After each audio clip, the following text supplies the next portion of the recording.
Igreja Católica, então a gente quer, no primeiro momento, a gente precisa mostrar uma transparência e se houver fato mesmo que comprove alguma irregularidade, para a gente ver que pontos vão tomar. Nesse exato momento, nós tivemos 3 reuniões e algumas discussões, a autenticação de documentos do processo que se encontra aqui com a servidora Flávia, que também tem acompanhado esse processo. E aí o que nós temos na mão, é uma documentação que a gente pode dizer de uma certa maneira original, porque foi autenticado página por página. Então, eu vou passar aqui a palavra, fique à vontade. Muito obrigado. Bom dia a todos. Bom, em primeiro lugar, apresentar a empresa. A Academia de Gestão Pública é uma empresa que trabalha com soluções de informática. Nós temos sistemas informatizados e trabalhamos com cerca de 100 municípios e o nosso objetivo é trabalhar na área de contabilidade pública, tesouraria, planejamento público, que envolve a lei de diretrizes orçamentárias, o orçamento e também PPA. Trabalhamos com compras e licitações, almoxarifado, patrimônio, frota, sistema tributário, sistema de protocolo, folhas de pagamento, controle interno. Essas soluções são soluções muito aplicáveis. O foco da empresa, o resultado, não é apenas... A nossa empresa é uma empresa que trabalha um lado do mercado um pouco diferente daquele que é simplesmente colocar um sistema funcionando. Existe esse tipo de trabalho também, que é um trabalho respeitável, mas o nosso entendimento é que a ferramenta de informática há de ser um processo de auxílio. Ela deve servir ao município ou à entidade que trabalha, e não o inverso. A entidade se submeter e se subordinar a um determinado sistema. Por isso mesmo, a nossa empresa, embora seja uma empresa de informática, ela tem um contingente de pessoas muito grande que trabalham nela, porque nós acreditamos que esse envolvimento das pessoas, dos técnicos que trabalham na AGP, com os funcionários da prefeitura, que tem uma peculiaridade grande, o poder público, não me refiro apenas ao caso da prefeitura de Ribeirão das Neves, mas, em geral, trabalhar com o poder público, existem peculiaridades, que são fatos e que precisam ser considerados. O primeiro deles é a rotatividade da chefia, que é natural em todo o processo eleitoral. Mesmo que, às vezes, o prefeito saia e entre no mesmo grupo dele, é natural que ele tenha a equipe dele, as pessoas que têm a confiança dele, e isso traz uma necessidade grande de trabalho de pessoas com pessoas. E o outro, que é o mais grave, que a gente verifica, eu acredito, não sei se aqui em Ribeirão das Neves também é assim, é que o poder público, em geral, tem tido dificuldades com a sua remuneração dos servidores. Isso a gente verifica no Brasil inteiro. Então, um funcionário que começa jovem, nessa informática, começa a aprender ali na prefeitura, porque ele está ficando bom, a iniciativa privada vai lá e é um fato que, lamentavelmente, acontece em razão das dificuldades, até da própria legislação, de se criar instrumentos de remuneração que evitem esse tipo de fenômeno. E por causa dessas razões, e também, uma mais importante ainda, que é a velocidade com que as questões institucionais vêm se modificando no país, são leis novas, são regulamentos novos. Ano que vem, por exemplo, nós temos, além da nova contabilidade pública, um novo sistema de prestação de contas do Tribunal de Contas de Minas Gerais, que se chamará SICOM. Então, essas questões que envolvem a velocidade com que o país, principalmente nessa era pós-democratização, o país vem evoluindo, exige que você tenha especialistas, pessoas que estudem. Nós temos, por exemplo, hoje, 2 grupos de trabalho que estão trabalhando há bastante tempo, trancados e varando de noites para estudar a nova legislação com relação às contas contábeis, como também ao SICOM, que é o novo sistema de prestação de contas. Isso as prefeituras individualmente dificilmente vão conseguir. Então, a nossa empresa é voltada para isso, é voltada para a visão de que a informática é uma ferramenta para ajudar as pessoas. E por isso mesmo, nós temos um contingente de mão de obra muito alto, muitos técnicos que trabalham diferentemente do mercado. E aqui em Ribeirão das Neves nós vencemos uma licitação que foi feita pelo Pregão algum tempo atrás e estamos prestando o serviço nessas áreas que eu mencionei. Eu gostaria também de dizer o motivo pelo qual uma empresa que tem um viés exclusivamente técnico, ela se propõe a estar aqui hoje numa discussão que envolve questões políticas. E até pedir desculpa aos senhores, caso eu realmente não consigo entender bem as questões ainda. Tenho até muita vontade, mas o trabalho e a vida me impede, as questões regimentais, me corrijam, por favor, se eu estiver errando alguma coisa. Mas a nossa empresa, ela é técnica, eminentemente técnica, não existe viés político no nosso trabalho. Por que estamos aqui, então? Em primeiro lugar, porque acompanhando o que está acontecendo, eu pude observar bom, em primeiro lugar, não existe nenhuma... Todas essas denúncias que eu vi, pelo menos, eu não vi todas. Esse boletim que o senhor referiu, eu não conheço. Mas elas precisam ser esclarecidas sobre a ótica da técnica. Porque o que aconteceu efetivamente não gera nenhum tipo de irregularidade junto à administração pública. E falo aqui agora como profissional especialista na área.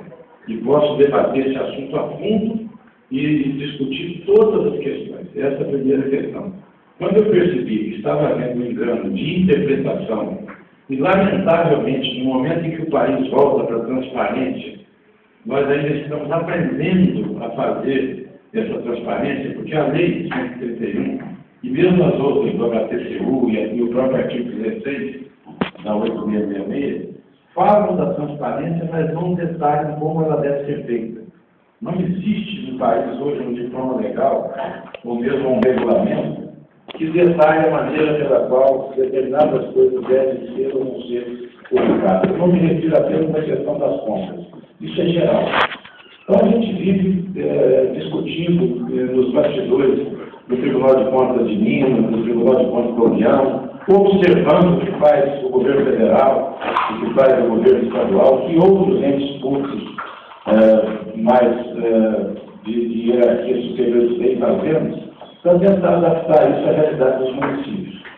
E quando nós percebemos que estava havendo um terrível engano com relação às interpretações que se faziam daquela publicação, e que, esse é um ponto importantíssimo para a nossa decisão de participar, a forma como a AGP estava publicando esses relatórios poderiam estar provocando essas mesmas confusões. Então, aí eu me senti no dever de estar aqui. Porque não que estejam sendo erradas ou não, mas as interpretações advindas de uma publicação que são coisas inusitadas, são coisas novas, são questões que vêm à baila sem um regulamento, de uma maneira detalhada, que olha, vai publicar, mas vai ser assim, assim, assim, assim, que é até...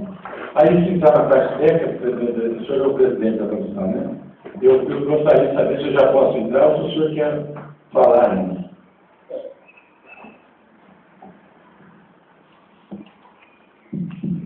Na verdade, esse respeito para a gente é fundamental, porque, como o senhor disse, às vezes a interpretação de uma forma errada gerou essa dificuldade, o entendimento de uns, por exemplo, que a prefeitura adquiriu todos os produtos incluídos no portal transparente.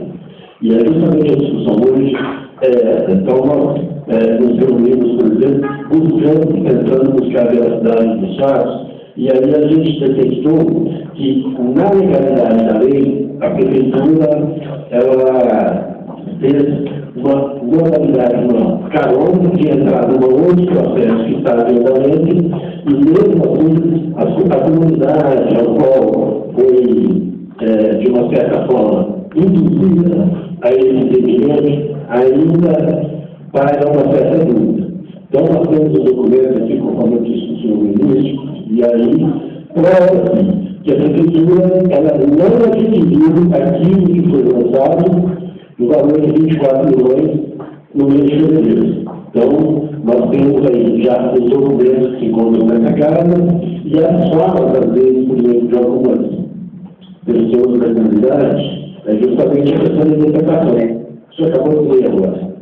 Lança-se, por exemplo, o único fechamento de R$300.000.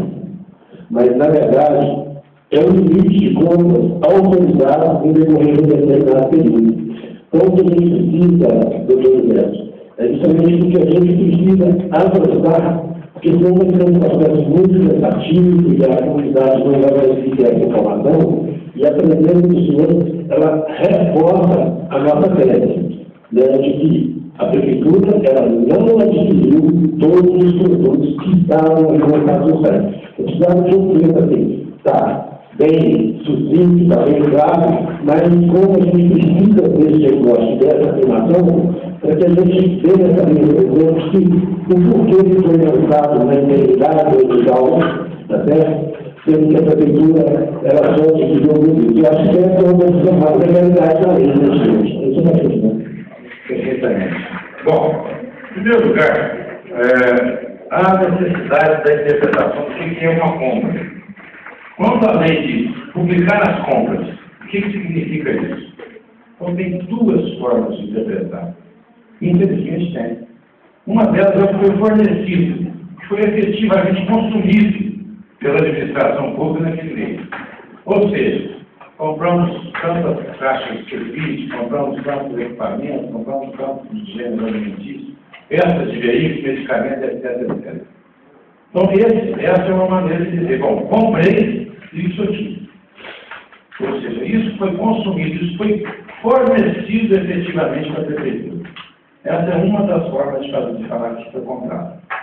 Entretanto, senhor presidente, senhores vereadores, existe uma grande discussão, porque também os órgãos que utilizam essas questões são políticos. Então, sujeitos a esse questionamento político, que é o próprio da democracia. Isso é natural. E o que aconteceu? Começaram a discutir, poxa, mas a prefeitura nesse mês de fevereiro comprou, no janeiro, comprou merenda escolar do ano inteiro. Ela fez um contrato, efetivamente, de uma aquisição que vai servir de janeiro a dezembro, com pequenos fornecimentos acontecendo mês a mês. E como que a população vai saber disso? Se eu publicar só o fornecimento, eu vou conhecer a licitação por produto, por exemplo, da merenda escolar, só no mês de dezembro, quando todas as parcelas forem fornecidas. Ou seja, o contrato, que é publicado só no seu extrato, como a lei determina, ele tem aqui o nome do fornecedor, o nome da licitação, o valor e pronto. Mas é importante que na transparência as pessoas saibam quais foram os produtos e quais foram os preços praticados. Porque esse é um objetivo da população poder fiscalizar, se descobrir e comparar. Como é que eu estou comprando a coisa aqui na minha casa por R$10 e a prefeitura está comprando por X? Esse é o objetivo. E quando a segunda interpretação do que é comprar exige que você conheça também os grandes contratos que são feitos naquele mês, então, por essa forma, a AGP faz publicar os dois tipos de publicidade. Uma no homepage do HTCU, do homepage do Tribunal de Contas da União, que é o objeto dessa polêmica de INEC, né, aquela publicação, onde são publicadas as licitações, as contratações do mês, incluindo aí no mês, por exemplo, de janeiro, a merenda escolar inteirinho, para que a população conheça desde já o que a prefeitura contratou, lá na publicação dos contratos, e o que significa esses contratos em termos de produtos, ainda que o fornecimento não seja feito de imediato, como é o caso. E aí entra o ponto que eu acho que a AGP, na forma como ela publicou, no site citnetgov.com.br, que é o site que tem as contas de NET, e que está no portal da transparência de NET também, a AGP não colocou um texto acima explicando claramente que aquelas compras que estão ali publicadas estão incluídas ali as contratações de fornecimento parcelado, que principalmente no começo do ano são normais que aconteçam. Eu dei o exemplo da merenda escolar, mas tem outros. Por exemplo, fornecimento de combustíveis, alguns casos de gêneros alimentícios, enfim. A maneira como foi publicada foi simplesmente colocar no site um relatório incluindo isso sem algo explicativo, dizendo, olha, aqui esse valor está alto, por que estão incluídos aqui as contas de fornecimento parcelado? Não é ainda o caso dos 23 milhões. Esse caso é o caso normal. Segundo ponto, o registro de preços é um sistema relativamente novo. Embora tenha sido previsto na legislação lá em 1996, na 8666, o registro de preços só veio a ter aplicação recentemente com o advento da modalidade pregão. Porque antigamente o registro de preços era por concorrência pública, que é uma modalidade que todos os municípios têm dificuldade, até o próprio Estado tem dificuldade em realizar. Então eu trabalho há 30 anos com isso. Eu via registro de preços cada pingado por aqui e por ali. E o registro de preços, no decreto que o governo federal fez, que eu vou mostrar esse slide, ele permite que outros entes da administração façam a adesão. Ou seja, o governo federal fez uma licitação, ou o governo estadual, outro órgão de hierarquia superior fez uma licitação, o município pode aderir àquela licitação e fazer conta disso. Essa é a primeira questão. Quer dizer, primeiro, o registro de preços era pouco usado. E quando começou a acontecer as isenções, as adesões, que começou o sistema de saúde, quando era ministro da saúde, o Zé Serra. Ele idealizou que os municípios fizessem grandes compras da saúde, com isso obteria a economia de escala, principalmente de medicamentos, e disponibilizou um grande movimento para os municípios aderirem. E o que aconteceu? O governo federal fez com concorrência ainda.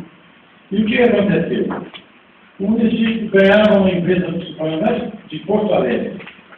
Aí o município pequenininho, das montanhas de Minas, por exemplo, ia pegar 10 caixinhas de determinados medicamentos.